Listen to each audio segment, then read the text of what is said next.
Oh, indeed. Is it true that you've acquired a house? If so, I'd be interested in living with you. Unexpectedly, my mother-in-law started uttering such an absurd proposition over the phone. She must have caught wind of our recent home purchase from my husband. I could discern my sister-in-law's amused chuckles in the background. Does she believe her laughter can go unnoticed? Honestly, I have no desire to reside with my mother-in-law and the others. I thought my husband shared the same sentiment. However, the fact that they've been informed about our new house. Could it be that they're assuming we'll be living together? The idea that my beloved husband might be in cahoots with them fills me with a bit of apprehension. Yet, I have no intention of yielding to their wishes. Are they trying to manipulate me? If that's their game, I'll reverse the roles. Reflecting on all my past tribulations, I pledged revenge against them. I am Kate Thompson, 30 years old, working as an ordinary employee at a major financial corporation. I married my husband Joe 3 years ago, and though we don't have children yet, there's a valid reason for that. A decision we both took seriously. Joe and I are fully committed to our careers, toiling daily with the aim of advancing. Once our professional lives stabilize, we plan to build our own home and create a stable environment for raising children. We've agreed to revisit the topic of having kids once our careers settle down. This was a decision we made earnestly, sharing our genuine feelings and thoughts. We do aspire to have children eventually, and now, as we prepare for that, I find myself recalling all my past struggles. Then one day, I successfully executed a well-planned project at work, and my promotion was officially confirmed. While my salary was already sufficient, the promotion brought even more comfort to our lives. On the other hand, Joe, although not promoted, received a substantial salary increase due to his years of service. With both our incomes on the rise, I felt it was time to turn our long-held dream into reality. So I broached the topic with Joe.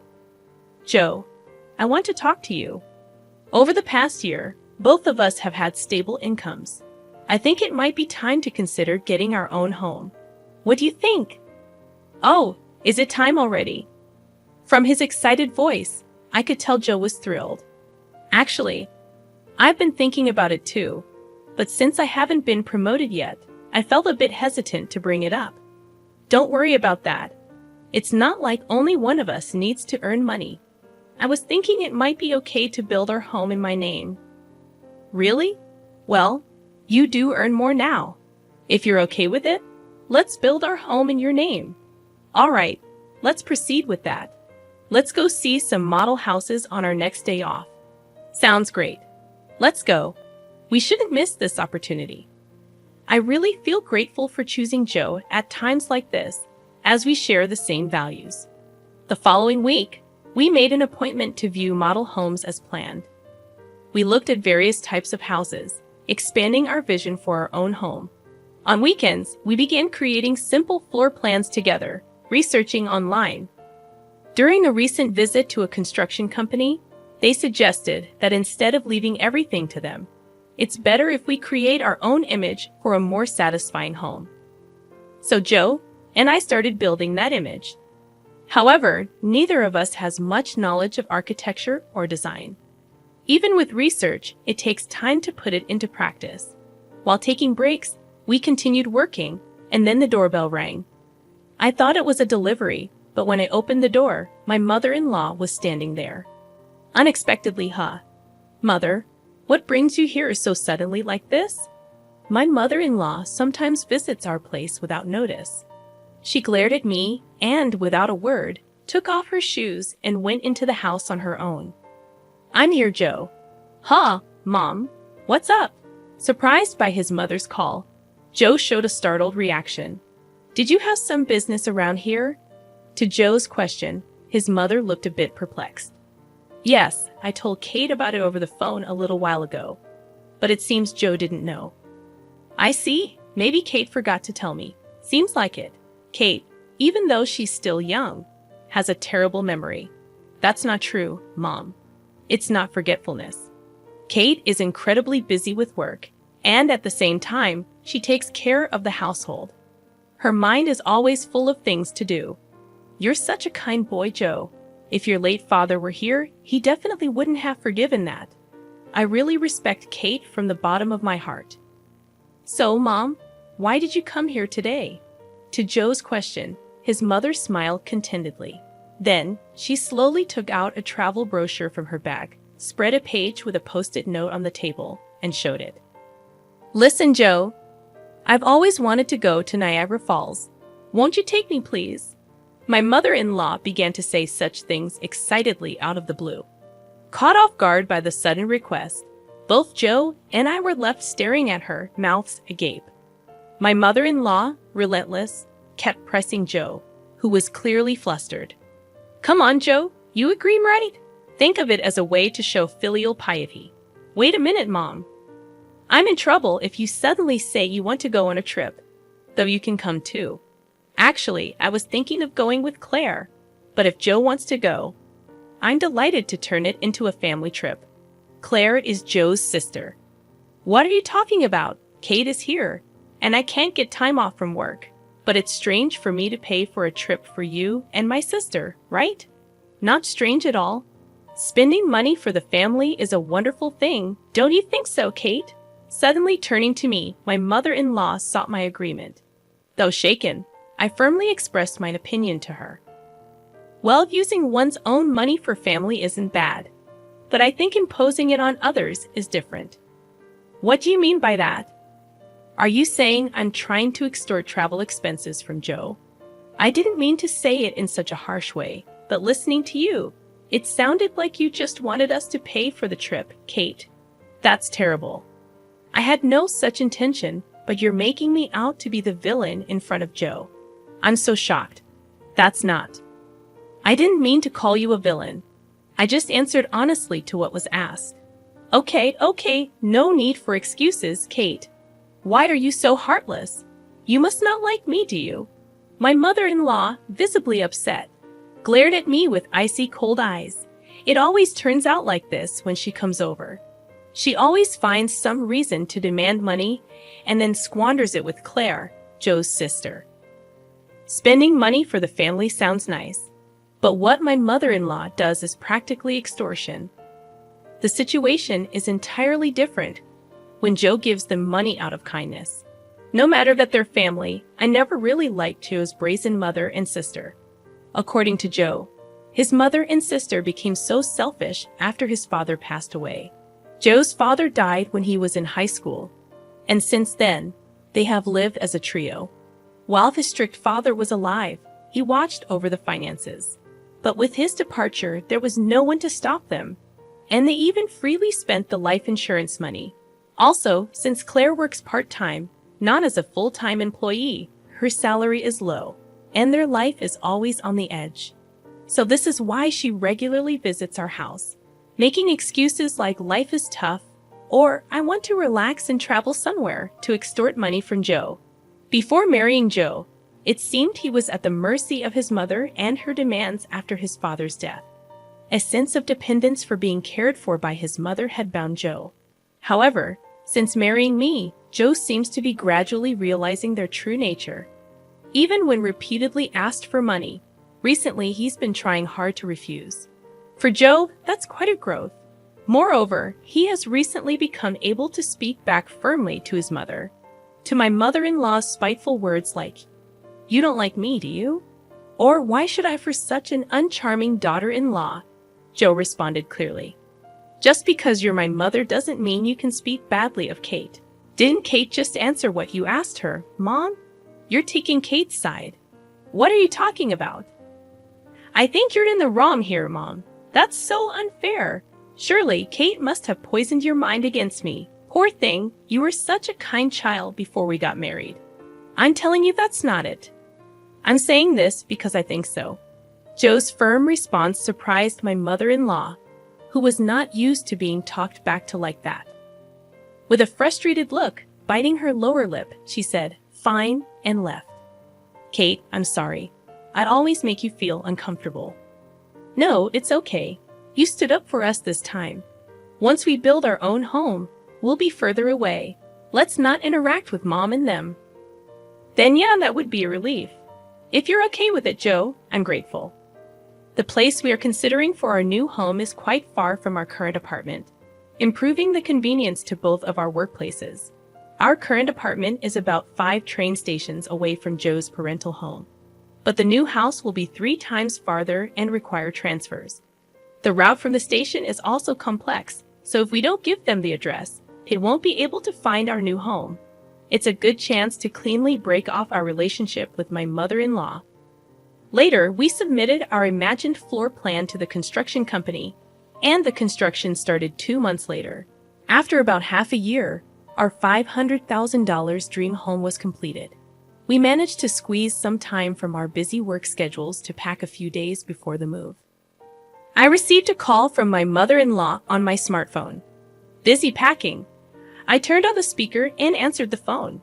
Hello, I said, and my mother-in-law started speaking in an unusually high-pitched voice.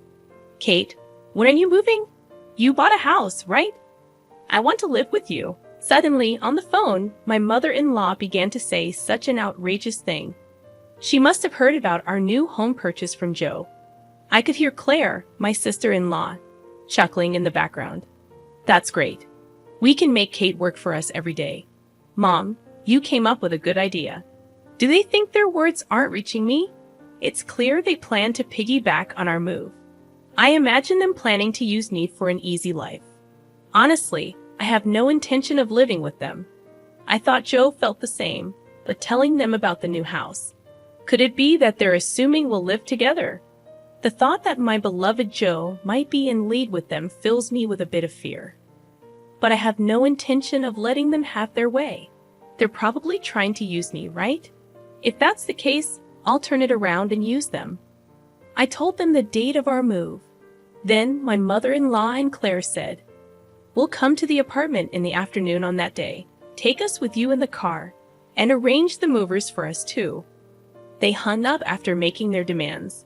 But of course, I have no intention of complying. For now, I'll check the facts with Joe.